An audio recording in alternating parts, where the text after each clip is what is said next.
Hi, everyone. Okay, we're straight back into it with more startups competing for the $6 million investment award from Webbit's Founders Games. Thanks, everyone, for being here. Thank you to the investor jury and all the startups and everyone else. And we will crack on straight away with the next session, which is about the FoodTech and AgTech startups. Excuse me. And we will start with an online presentation. First up, Alver World SA. Our next contestant is joining us online from Switzerland. Founded in 2017, please welcome Majbrit Biskov-Bridges, presenting Albuworld. Here's their presentation. Hello, this is Majbrit Biskov-Bridges. I am the co-founder of Alver World. We have developed a range of high-protein vegan foods with our very unique golden chlorella microalgae. The uniqueness is that our microalgae is neutral in color and in taste and can therefore be incorporated into everyday foods. Am I supposed to play the video, or I can't get the video to work? So what I'm just going to do is quickly run through them in the couple of minutes that I have left. Our golden chlorella, which is our microalgae, which you can see here, the innovation is the fact that we have naturally managed to get a microalgae which is neutral in color and in taste. And this changes the whole system, the whole food ingredients concept of microalgae, because there's no longer the barrier of the taste and the color. What's exceptional about it is that it's extremely high in protein. It has, in its natural format, it has 45% protein. It's rich in magnesium, potassium, zinc, vitamin B. It is rich in omegas, in carotenoids, and also it's an excellent natural binder. So Alver was developed and founded by Mine Uran, who was the head of alternative proteins at Nestle, and myself, who comes more from a business background, from the financial background.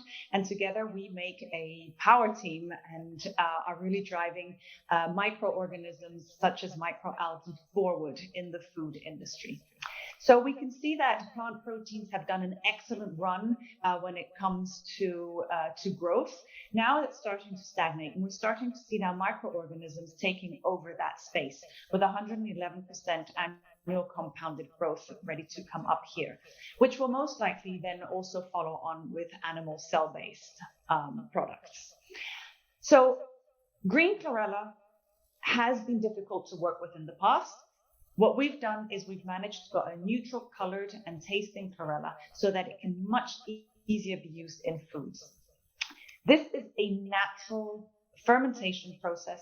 What we've done is it's a natural mutation where we have selected within the strains the cells that have the most carotene in them. And those are the ones then that we ferment. It's a precision fermentation. So it's fed with sugar. It's done in a closed, controlled environment, so in heterotrophic, so that we can easily scale. And we've scaled now to 50 metric tons. We plan now to scale to 500 metric tons. In terms of protein and in terms of sustainability, we have the most sustainable protein in the world. And that can be clearly seen with our LCA, our life cycle analysis, which was done, where we have compared it both to beef and to soy protein. You can see we only require 0.2% land compared to, for example, beef protein. We have now this range of high protein vegan foods that are on the market and selling well in mostly Northern Europe, throughout Germany, the Baltics, Scandinavia, and into the UK. And we crossed the 1 million mark in revenue last year. We have a strong team. Everybody's specialized in their own space. We're also focusing on getting microalgae into the food industry, and therefore also focusing on the communication and marketing. We are now raising 30 million for our next round, which is our Series A round, and that is really to get to market and to accelerate and to keep our leader position in the food industry with our microalgae. We cover 11 of the SDG goals, so very sustainable in that. And therefore, please join us in leading this second growth wave of alternative proteins.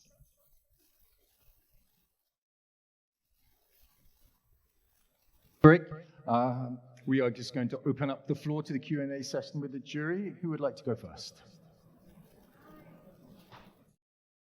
Hi, my name is Milena and I work at Era VC, and we do invest quite a bit in alternative proteins.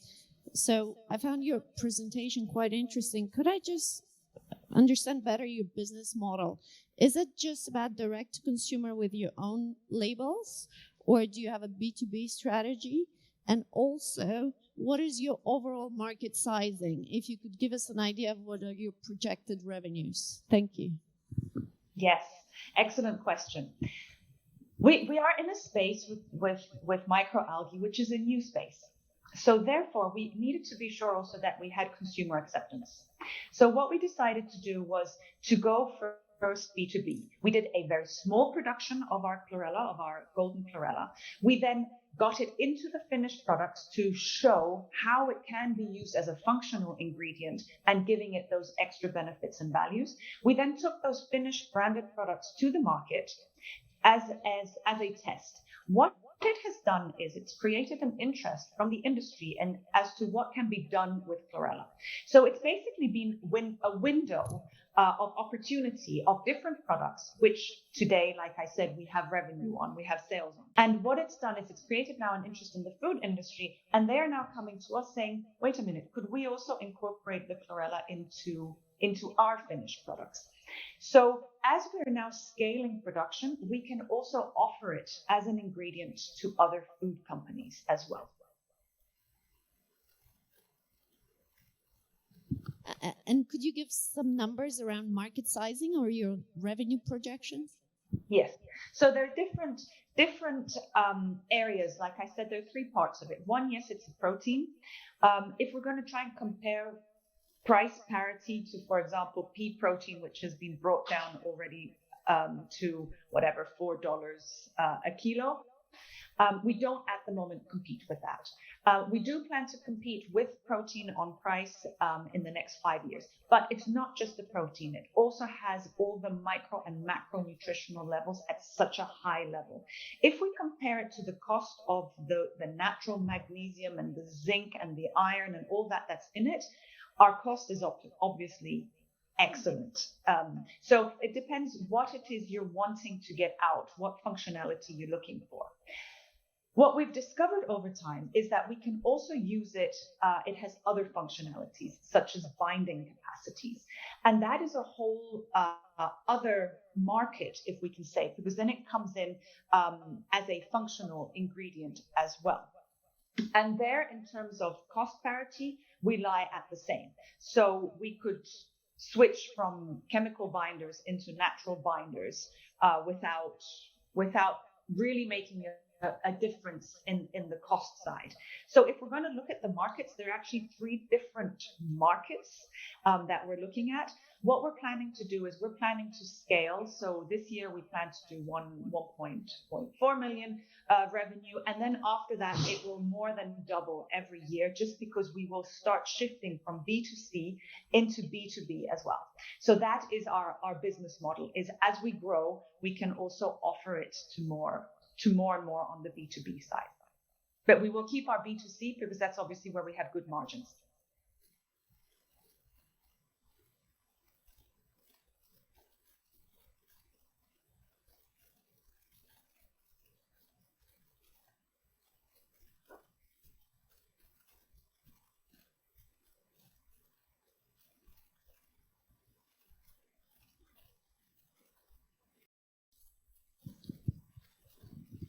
Hi. Hello. I am Diana Patti, and I am from Impact Shakers. We scale and invest in impact businesses with diverse founders. And my question is, can you talk a little bit more about your team and your team capacity? Because you briefly showed us the founders, but if you can just talk a little bit about what's your background, how long you are together as a team, I would appreciate that. Thank you. Oh, thank you. Thank you for that question too. Mine Uran, she is a food engineer and has been working for the last 25 years with alternative proteins. So she's actually a soy expert beforehand and seeing that soy was only part of a solution, and said we need to be even more sustainable, and we can be more sustainable. And that's why going into microorganisms was the shift that she wanted to do.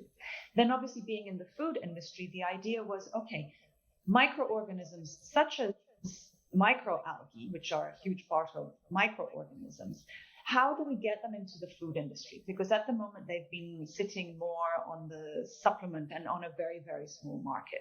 How do we get it into the food industry? And that's where the idea of breaking the barrier of the taste and the color came in.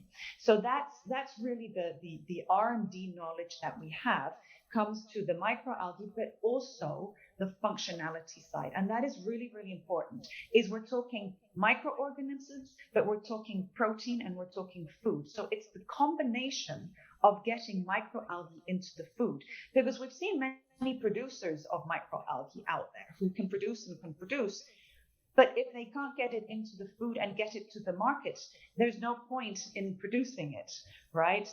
So that is our knowledge, and that is why we are the leaders on the European market when it comes to microalgae in food.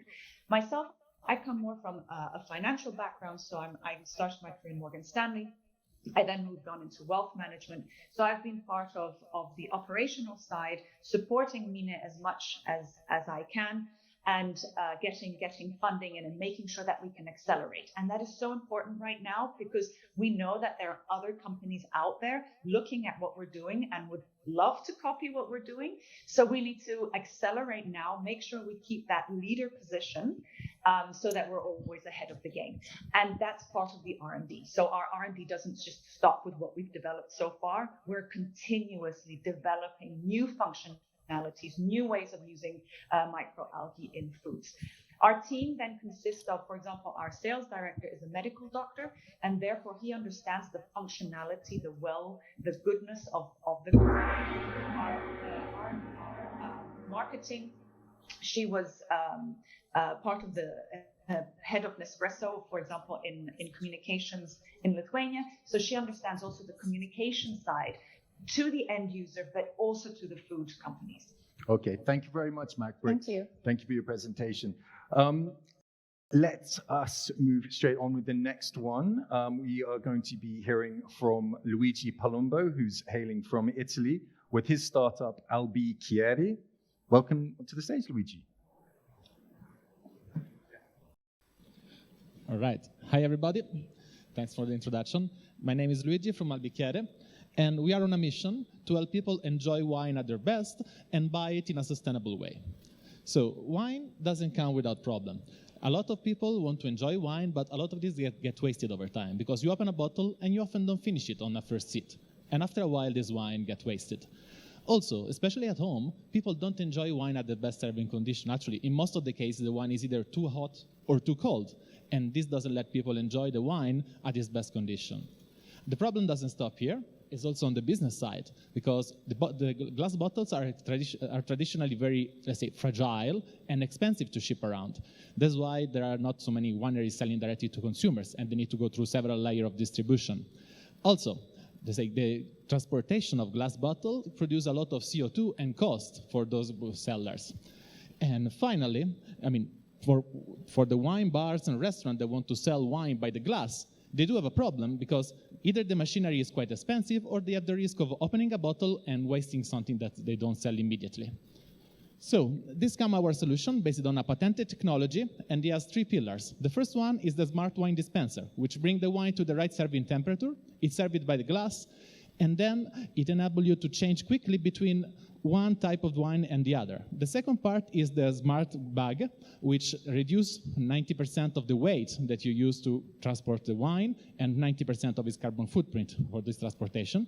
It preserves whatever you don't drink for up to 6 months, and then it also enables you to change quickly between different types of wine, because the wine never touches the dispenser. It goes directly from the bag into your glass. And finally, there is the digital platform, which is the app, which helps you to keep track of your own private cellar, see if you're running low on some wine, and explore new wines, and then we can suggest you to, let's say, what is the next wine to purchase when you're running short. Then we based it on a patented technology, as I said, and this compared to the competition enable us to provide much better functionality at a much lower price point. And we already sold about 1,000 dispensers around the world with our crowdfunding campaign, generating €300,000 in sales. And we are now moving to the manufacturing, together with the lead product manufacturer. So the business model is a mix between Nespresso and Vivino. The goal is to put the dispenser on the floor so we can sell the wine afterward as a top-up, and we get to know better about the consumer and his preferences so we can know which is the best wine to consume next and to offer next to this consumer. This is okay. We just closed in December a round of seed capital, about 700K, and we got a grant from the Italian government for €500,000. So we are now moving to the manufacturing. So we are producing the first batch of dispenser, which will be ready by the end of the year. And we are looking forward to close another round of capital to accelerate our growth in market. Thanks.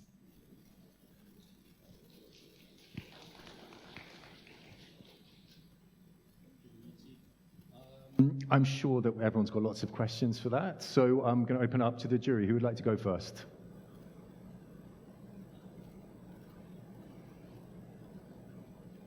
Anyone in the room? Hi, thank you. Thank you for the presentation. This is Alina from Brightcap. I had a question on the selection of wines. I guess for this to work, you have to have a big enough selection, and I wanted to hear from you how confident you feel that you can grow that selection. I know some wines do not allow packaging in bags and not bottles, so if you can tell us more about that. Thanks. Yeah, thanks for the question. It's actually very important what you say, because for some, let's say, specific regulations, some wine cannot be named in a certain way. For instance, in Italy, Brunello di Montalcino can be named that way only if it is in a certain type of glass bottle. So for us, this is not a problem, because for our target customer is somebody which is, let's say, looking to enjoy wine, but also drinking some easy drinking wine. That's what we see from the first 1,000 people that bought the dispenser. Also, on our marketplace, we are going to have both wine in the bag and in the bottle. First, because it will take some time to bottle wine in our bags, even if, let's say, we use an existing industrial standard, which is the bag-in-box. Our patent is an evolution of this. So the company that will bottle wine in the bag can use their existing bottling lines. They don't need another investment. This will help to, let's say, expand the number of producers that can offer wine in the bag. And we see that the sweet spot for the wine that we sell in the bag is between 10 and 25 euros per bag or per bottle. So most of the premium wine that require different regulation will not fit either in this category. Thanks.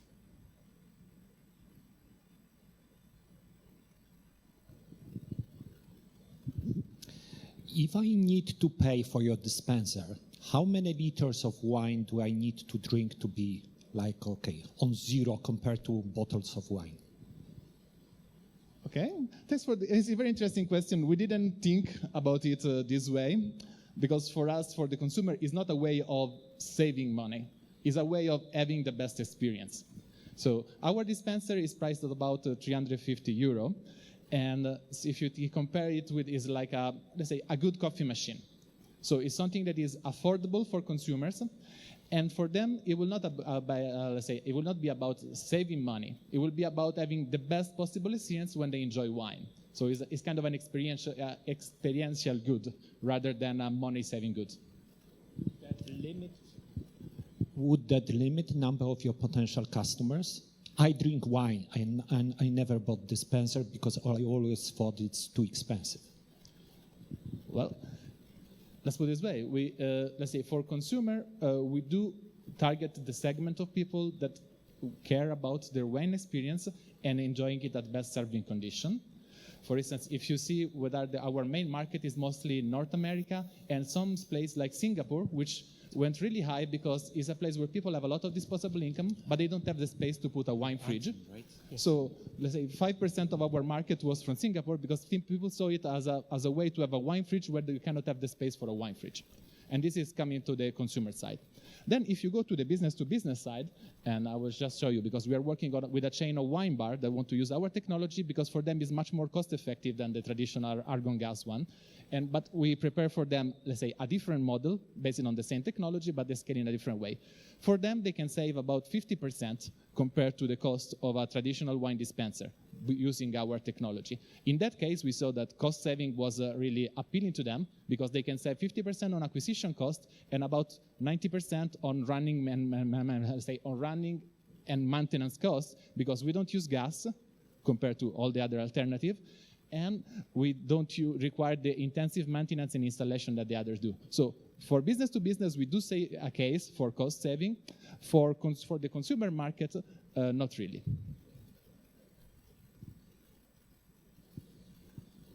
There's some question over there.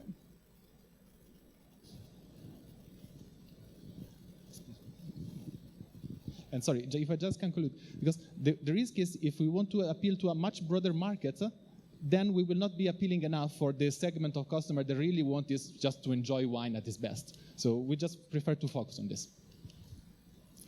Thank you. I have a question about how you're going to encourage producers of wine to use your smart bag. Yeah, thanks. And actually is, okay, on this point is quite easy. All of these projects started from a meeting with a wine producer, which was complaining about several things. First of all, when he sells to mass distribution, he gets squeezed on his margin. When he sells to importers in other countries, he gets squeezed to his margin. He tried to do direct-to-consumer sales, but the cost of logistics to ship a case of wine was too much. So the consumer was not willing to ship, to ship a case of glass, basically, to their door. And then he said that bagging box was actually looking nice, but it was not, let's say, sexy enough for people to put a bagging box on top of their kitchen. So our goal with our technology was to make bagging box, let's say, an attractive technology and something that,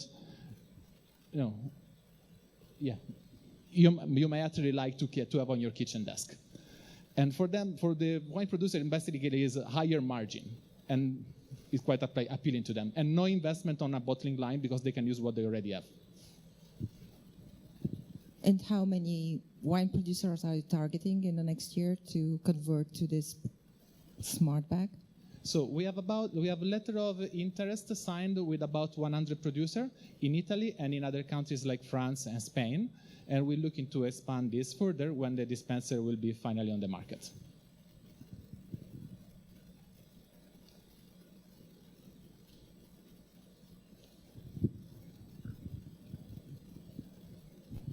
What feedback are you getting from your first 1,000 users? Are they actively buying more?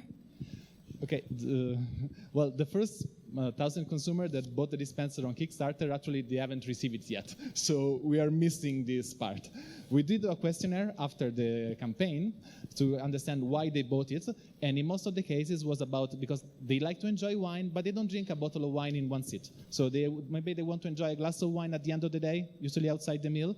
So that was their preferred use case, to just, let's say, enjoy some wine without the commitment of drinking a bottle or throwing away what they didn't drink. And most of them were already using some, let's say, competing solution, and they were seeing the benefit.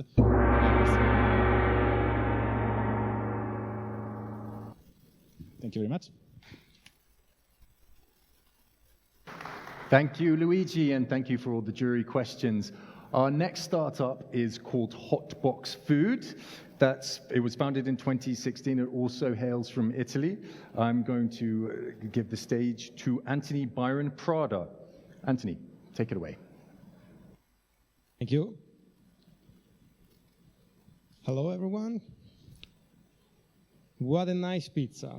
Now, picture yourself. You're at home. It's late at night. You're tired. You place the order. You wait for it impatiently, and when it finally arrives, this is what you get. Bah, not exactly what I was hoping for. And this happens to me all the time, but hey, maybe I am unlucky. So I asked my friends, and they told me exactly the same thing. And as a matter of fact, on the internet is full of people whose main complaint is cold and soggy deliveries. But this is not a problem only to us consumers. This is also the problem to Claudio. Claudio is a pizza maker in Modena, a city of Italy. Half of his revenues come from doing deliveries. And this is an increasing trend before COVID. Now, after COVID, this is especially true. He spends a lot of money doing these deliveries because of the fleet of the riders and et cetera, and yet most of his complaints is for cold and soggy deliveries. Some of his customers never come back and talk bad about his business. I am Anthony Prado, the CEO of Hotbox, and I am proud to introduce to you Hotbox. Hotbox is a portable professional oven built with best-in-class materials. It has a heating system that allows it to be set between 65 and 85 degrees. This makes it HACCP compliant because you are supposed to transfer food at a specific temperature with the hot chain, exactly as with the cold chain. And more overall, it has a patented air recirculation system, a dehumidification that extracts the excess humidity. So because of this, with Hotbox, you can transfer food for more than 40 minutes because the quality of the last delivery is the same as the quality of the first delivery. You can do multiple deliveries on a single trip. So finally, we can say goodbye to cold and soggy deliveries. With Hotbox, you'll have hot and fragrant deliveries to the customer's tables.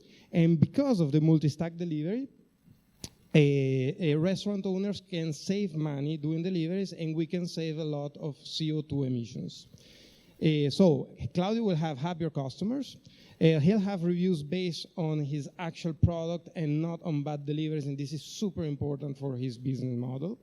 And he'll have cost reductions of up to 3,000 euros per year. I talked about pizza because it's the most famous delivered dish, but there is a lot of other food, especially hot food, that can benefit from being delivered with Hotbox. We are a product as a service company. Our business model is a monthly subscription. We have two different products, one for motorcycles, bikes, and etc., and the other one for cars or indoor keeping. This makes us a circular economy company in production because we produce only for new devices.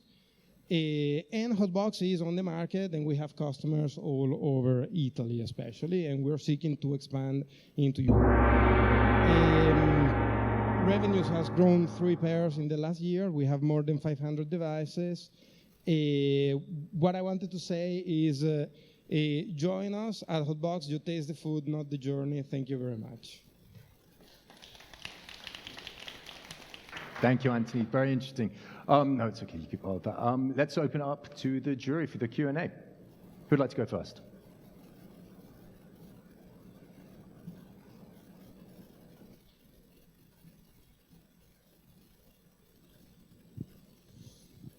Thanks for your presentation.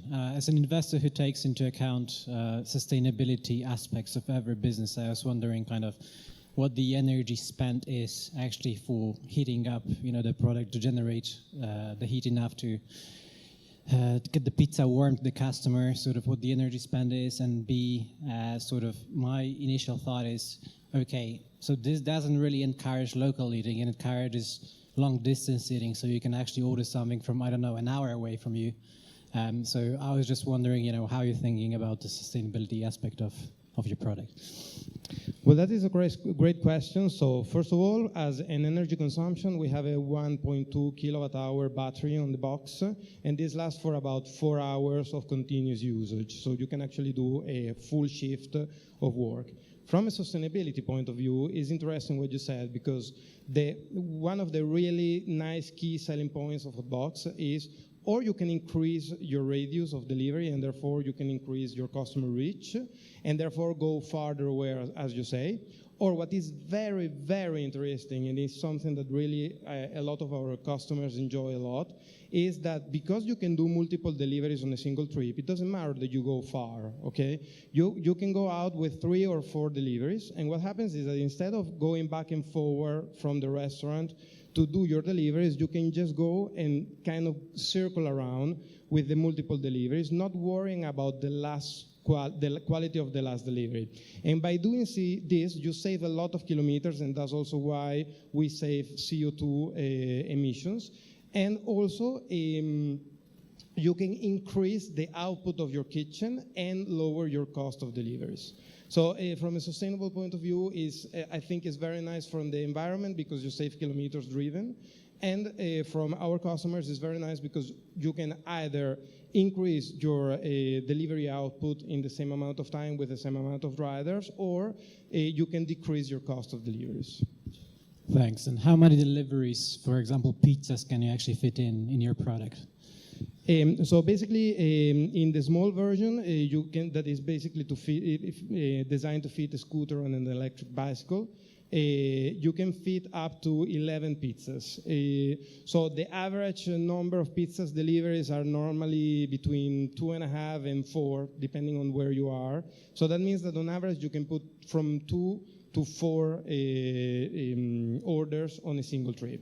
Instead, in the big device that is for cars, you can fit up to 20 pizzas, so that means, no, 22 pizzas, so that means that you can do a lot of deliveries if you really want it. We don't say to our customer to go farther than 4 deliveries on a single trip, which is already good enough to do the savings in the math.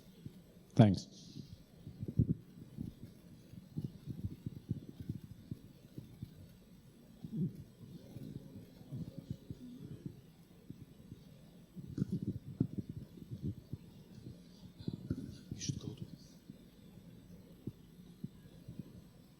Do we have anyone from the virtual jury who'd like to ask a question?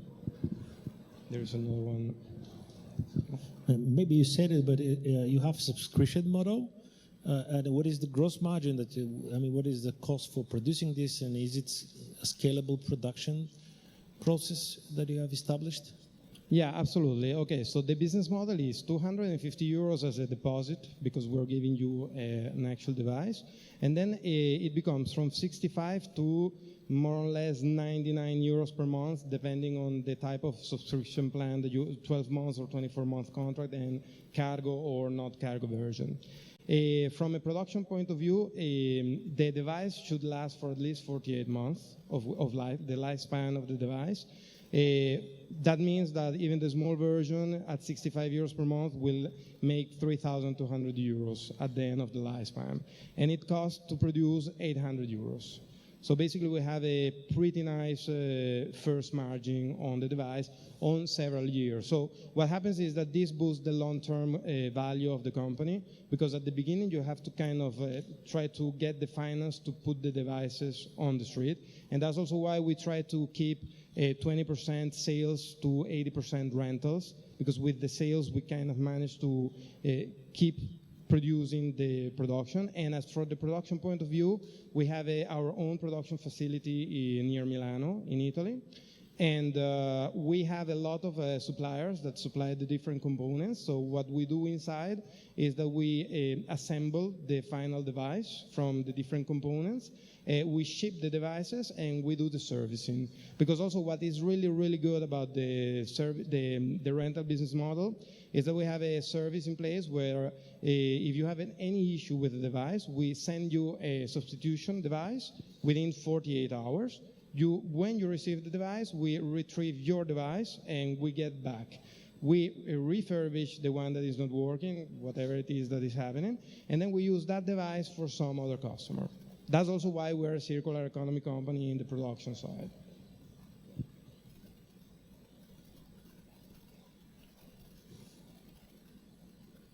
Nobody else?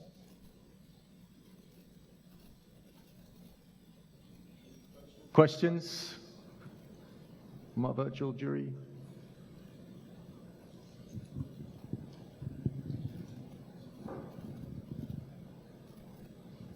Can I take this one? Sure. Certainly it takes time to produce the box, so it's in-house, you do it in-house. Can you elaborate a little bit about the scalability of this product, because it takes time? Yeah, sure. So basically what we do is that we place an order, like before all of these supply chain issues, we had a production lead time of more or less a month. No? So whatever the batch we wanted to produce, we needed to order the components 1 month in advance. Now that has become 3 months in advance, more or less, we have to order. We have different suppliers that are delivering different components, but that can be duplicated. Okay, so there is metal sheet molding. Okay, so that's something that there is a lot of people doing. There's plastic suppliers that there is a lot of people that is doing. So what we do is that we retrieve all of this, we put it in our warehouse, and then we have a production line that is just doing the assembly. And that is also easily duplicated. So all of the components can actually be easily duplicated in order to scale to what we need. At the moment, with our current facility, we can produce up to 400 units per month. if we wanted to do 100% production, but we are not at the point where we actually needed to do that. Okay, great. Thank you very much, Anthony from Hotbox Food. Thank you and very thank much you for the jury having me. questions. Thank you. Okay, our next startup is called Macedonian Honey. It was founded in 2015, comes all the way from Macedonia. Please welcome to the stage Elena Fidonoska, presenting for Macedonian Honey.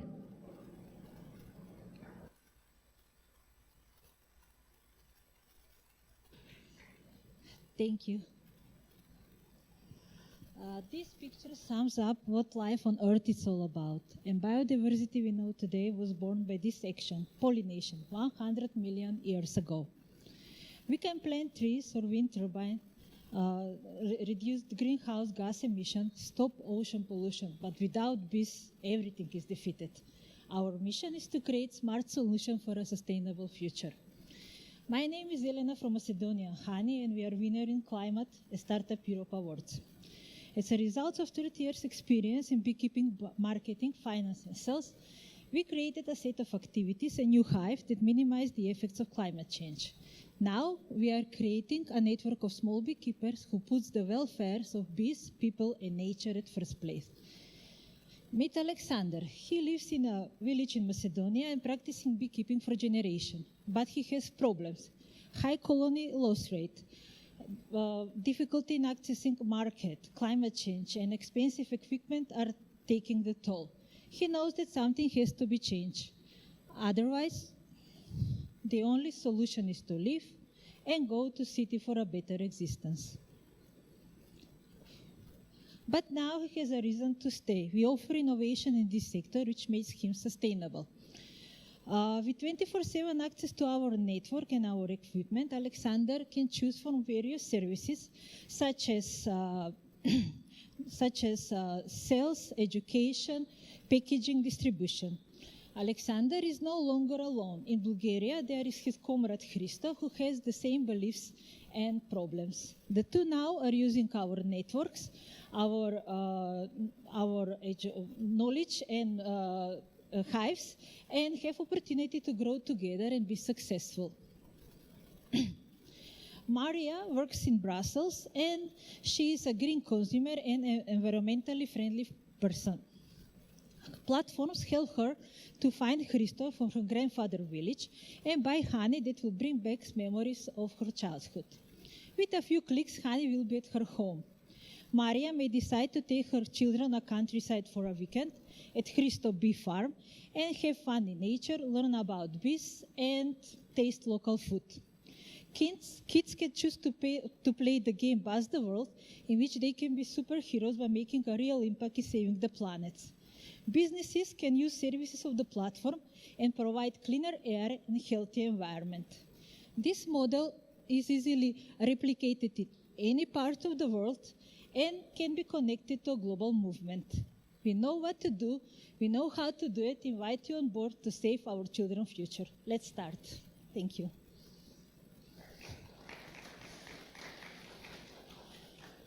Thank you, Elena. Let's open up the floor to questions from the Q&A. Sorry, Q&A from the jury. Okay.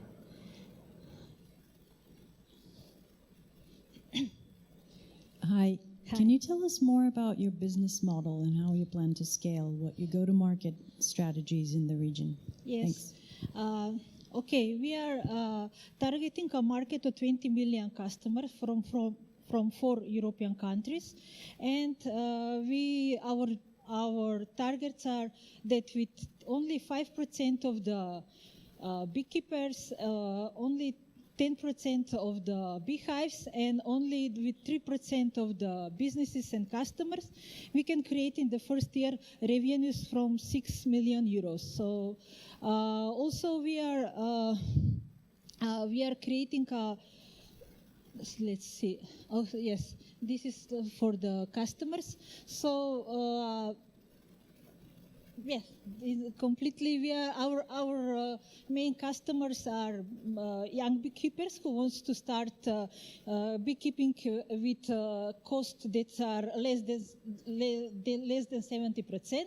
Also, our main customers are experienced beekeepers and who want to change something in beekeeping, to do beekeeping without chemicals and without artificial materials.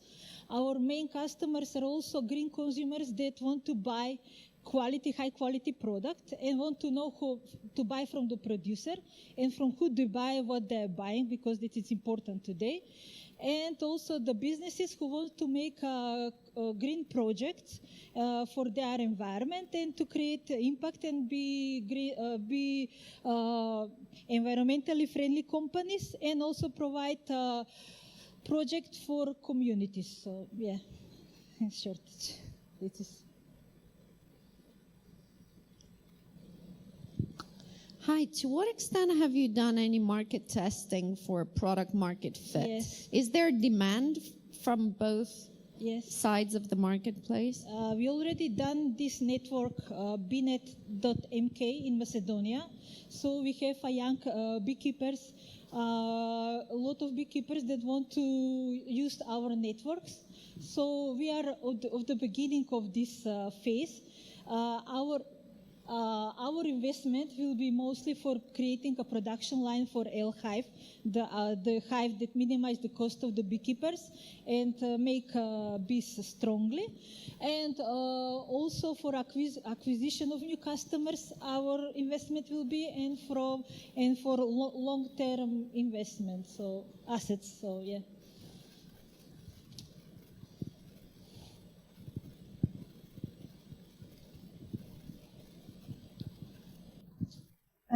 Questions Hi, from the I virtual have jury? one question. Okay. Yes.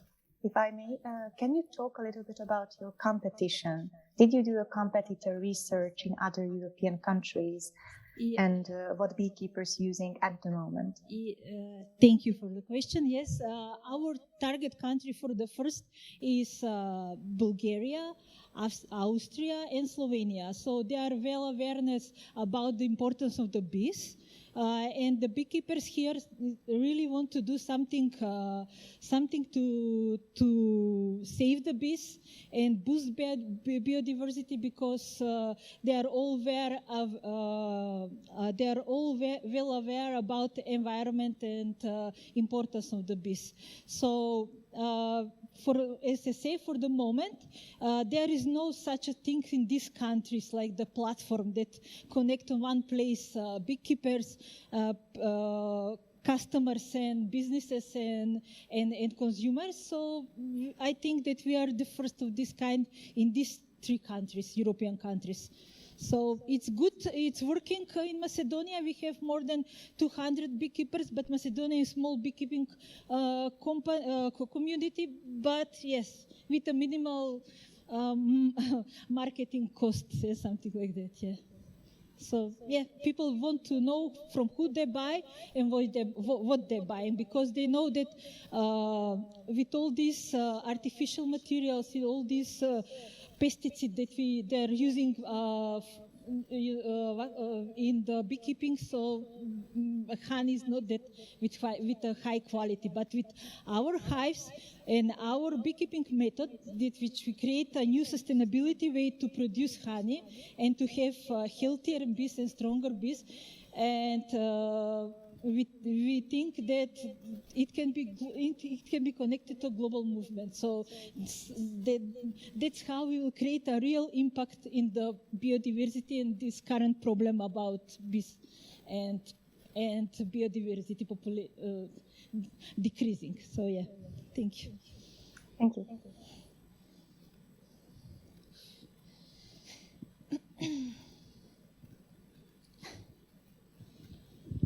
Hi, I didn't follow the presentation, but I know how hard it is to find a good honey. Yes. It's almost impossible. Yes. So what's the price range? Because I suppose to get a kilo of good honey, it's like 30 euro or something. Here in Macedonia, we are selling good honey from the mountain where it's no toxic at all. for about 20 euros kilos. So in the start, we are more competitive because the standard of Macedonia a little bit lower. So this price is high for Macedonian, but for people who wants to buy, everywhere it will be this kind of high quality product. So mainly we are saying the producer to dictate the price, but maybe if he wants to sell his honey through our network, if he wants to do packaging for him, or if he wants to do fast distribution and everything in our hands and marketing cost, so we will decide with the producer directly what will be his cost. Above his price, for maybe around 3% more, he will pay, but he will have all these services for free. Yeah, I think he should pay at least 20% more. Yeah. And last year, my friends, they lost like 90% of their colonies. Yeah. How is this year? It's horrible. This year, because we have more than 100 L hive that we have made it in our countries, distributed in the mountains, so we don't have that kind of losses. So bees are really stronger. So thank you very much. That's great. Thank you, Elena. And let's save the bees. Cheers. Cheers. Okay. Okay, moving on. Our next contestant for the $6 million investment awards is from a startup called PlasticFri. They're joining us online from Sweden. It was founded in 2018. Please welcome Dr. Alan Mohammadi and Max Mohammadi.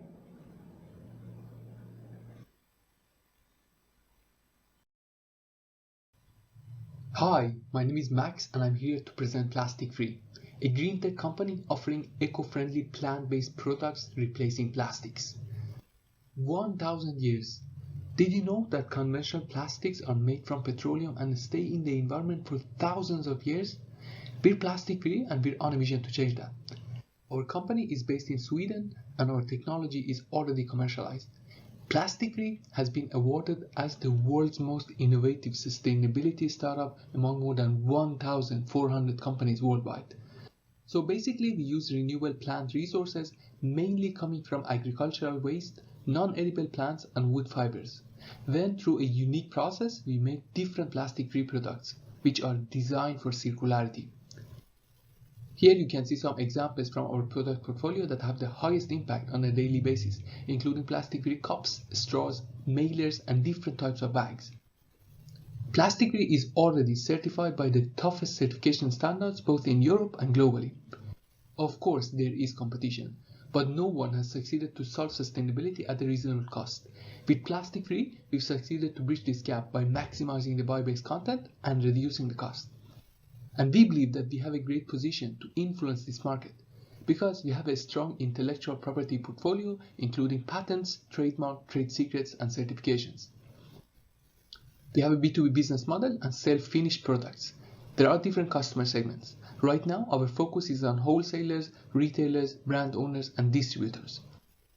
We're humbled that public organizations and industry leaders have shared our vision and supported PlasticFri along the way. We are also working with some of the world's best brands already as our customers. Of course, all of this wouldn't have been possible without having a great team. Actually, what I'm really proud of is our extraordinary team members who are coming from different backgrounds and have made this happen. So far, we've succeeded to achieve these incredible milestones in 3 areas. On the commercial side, we launched only a few months ago and have already sold more than 10 million products. Our technology is highly scalable because we are using the existing machines for manufacturing. On the technical side, we have 14 certifications granted and 8 products on the market. And most importantly, we are creating meaningful environmental impact, such as saving tons of CO2. At this stage, speed is very important. So we're now raising 3.6 million euros investment to scale up our production and strengthen our team with commercial roles to meet the customer demands. Our dream is to end plastic pollution. If we continue to use plastic the way we do today, there will be more plastic than fish in our oceans in less than 30 years. We invite you to join us in our mission to stop this. Thank you. Thank you very much for your presentation. Let's open up the floor for the Q&A session. Who wants to go first? Hi, my name is Milena. I work at ARVC and we invest in climate tech solutions. So I'm interested in what you're offering here. But could you tell me a little bit more about the tech behind it? Is it a precision fermentation process using whole cell microbes or enzymes? What is the technology behind your solution? Thank you so much for the question. I try to be very brief. So it is not PHA, so it's not the process that you're referring to. So it is basically a starch blend technology, and we can use any source of plant that contains a starch. Right now, we only focus on agricultural waste, anything like wheat straw, skin of potato, skin of rice, and so on. But we are not even dependent on that. We can also buy industrial starch and do the same thing. I hope that answers your question. And we have 2 patents on the process.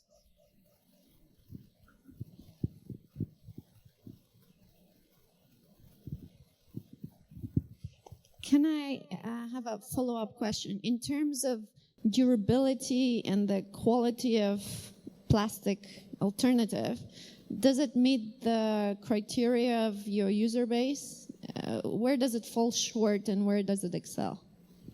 Absolutely, thanks for the great question. So if I just want to say how we are different, it's number one, it's on sustainability, because we don't use normal plasticizers. Number 2 is exactly what you're referring to, is functionality. So there are, for example, other so-called compostable bags on the market, but they just tear apart.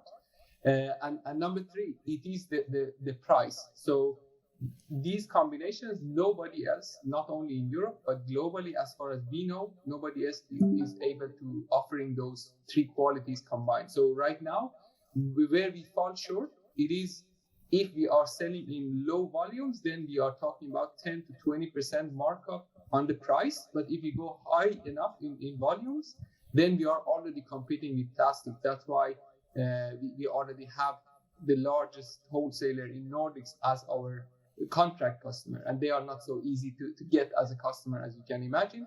So for them, if those 3 things wouldn't work, they wouldn't even become a customer. So right now, we don't see any challenge from a technical perspective. It's mainly execution, and that's why also we are raising this capital.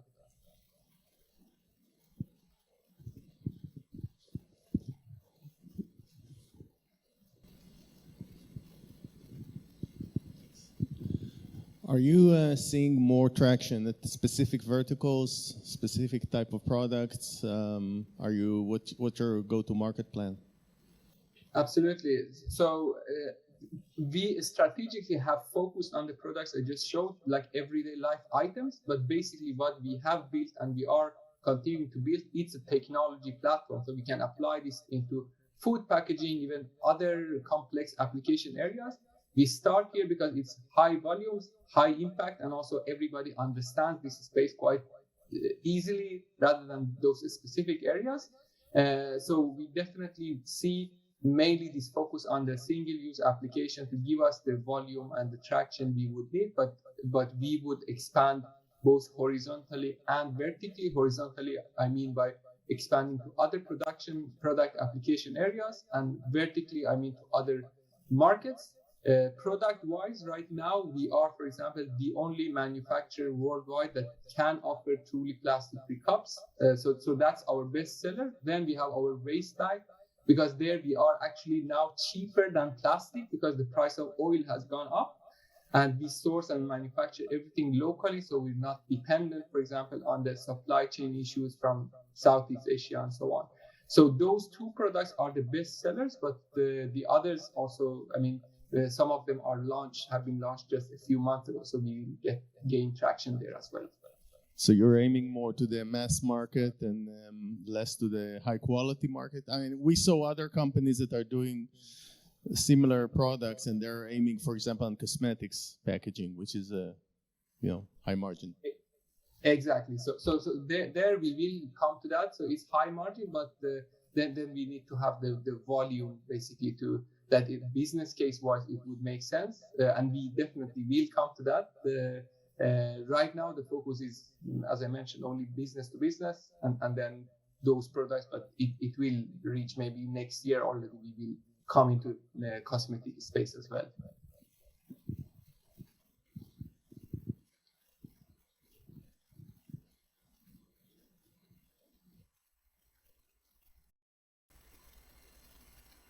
Do we have anything more from the virtual jury?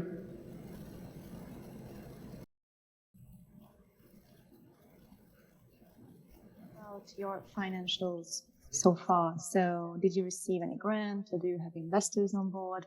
But maybe a bit more about the round you are raising at the moment. Absolutely, thanks a lot. Very great question. So we have received several research grants. We have invested ourselves. So my brother and I are serial entrepreneurs. So we exited another company before this in 2017.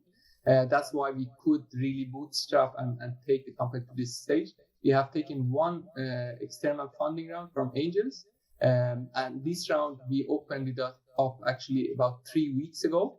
And we have a lot of interest, obviously, as you can imagine, but for us, it's very important who is coming on board and sees the vision of the company. And part of the round, as I showed also in the presentation, is already committed, but we very welcome everybody that think this is a good match to take a follow-up call with us, and we can explain much more. The company, even last year, in the few months of operational, we became EBITDA positive, which is very special for a company in a hardware space. This year, our projection is that the revenue will be around 3.5 million euros. And then we have obviously all the details that we can share for the upcoming years as well. Really impressive. Thank you. Thank you so much. Great. Thank you very much, PlasticFri. This marks the end of the FoodTech and AgTech session. Thank you to all the startups who presented and to all the investors jury questions.